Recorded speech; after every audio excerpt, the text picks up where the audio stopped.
آپ نے کافی آج ماشاءاللہ کھل کے گفتگو کی، تو ہم نے بھی سوچا کہ کھل کے ایک سوال پوچھ لیں.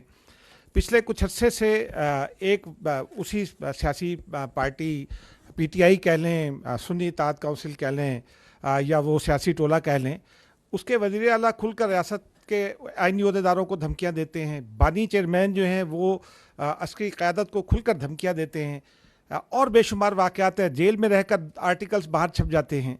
لیکن کوئی اس کو کاؤنٹر نہیں کیا جا رہا. نمبر 1. نمبر 2 یہ ہے کہ اسی بنیاد پر یہ دعوے کیے جاتے ہیں کہ فلاں ڈیٹ کو رہائی ہو جائے گی، فلاں ڈیٹ کو رہائی ہو جائے گی، لیکن اور پھر یہ تاثر دیا جاتا ہے کہ ڈیل ہو گئی، اور عہدیداروں کے نام بھی بتائے جاتے ہیں کہ فلاں پہنچ گیا مذاکرات کے لیے. آپ آج کھل کر اگر یہ بتا سکیں ہمیں ان ایمبیگوس ٹرمز میں کہ کیا کوئی ڈیل ہو رہی ہے، کوئی ڈھیل ہے، اور اگر نہیں ہے تو کاؤنٹر کیوں نہیں کیا گیا؟ دیکھیں، before I come to your specific question deal پہ،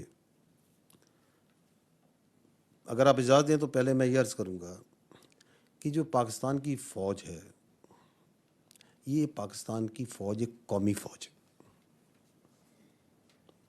اس کے اندر تمام مکتبہ فکر کے لوگ ہوتے ہیں، اس کے اندر تمام قومیت کے لوگ ہوتے ہیں، تمام نسل، رنگ اور مذاہب کے لوگ ہوتے ہیں. اس کی کسی قسم کی کوئی ادارتی طور پہ سیاسی سوچ نہیں ہوتی. تاہم چونکہ we are a parliamentary democratic system, تو جو حکومت وقت ہوتی ہے وہ سیاسی ہوتی ہے اور سیاسی پارٹیز بناتی ہیں. تو ہر حکومت وقت کے ساتھ پاک آرمی کا، فوج کا ایک غیر سیاسی مگر آئینی اور قانونی تعلق ہوتا ہے. ٹھیک، تو دس از امپورٹنٹ ٹو انڈرسٹینڈ. چونکہ ہم کسی ایک خاص سیاسی سوچ کی، جس طرح ہم ایک خاص قومیت کی پرچار نہیں کرتے، ہم ایک خاص مذہب کا پرچار یا خاص قومیت نسل کو آگے لے کے بڑھتے نہیں، اسی طرح ہم کسی ایک خاص سیاسی سوچ کو لے کے آگے نہیں بڑھتے.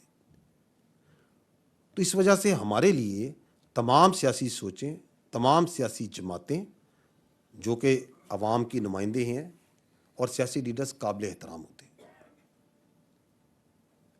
تاہم اگر کوئی سیاسی سوچ اور کوئی سیاسی لیڈر اور کوئی سیاسی ٹولہ اپنی فوج پہ حملہ آور ہو، عوام اور فوج کے درمیان نفرت اور خلیج پیدا کرے،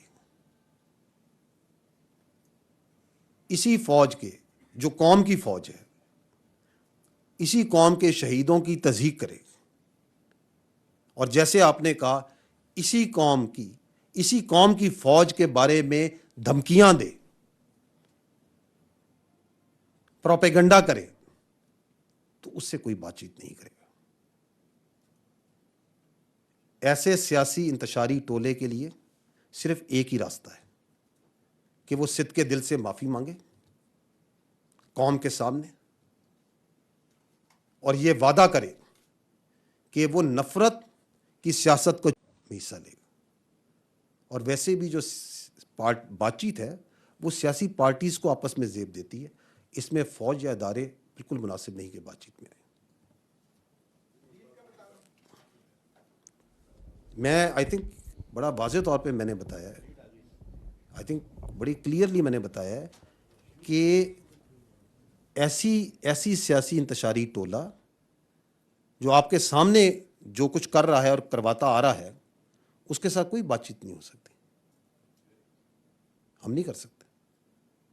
ان کے لیے ایک ہی راستہ ہے، میں اگر آپ دوبارہ کہیں ریپیٹ کروں گا، کہ وہ صدق کے دل سے معافی مانگے اس انتشار اور نفرت کی سیاست سے، اور پاکستان کی تعمیری سیاست میں حصہ لیں، پاکستان کو آگے بڑھنے میں حصہ لیں.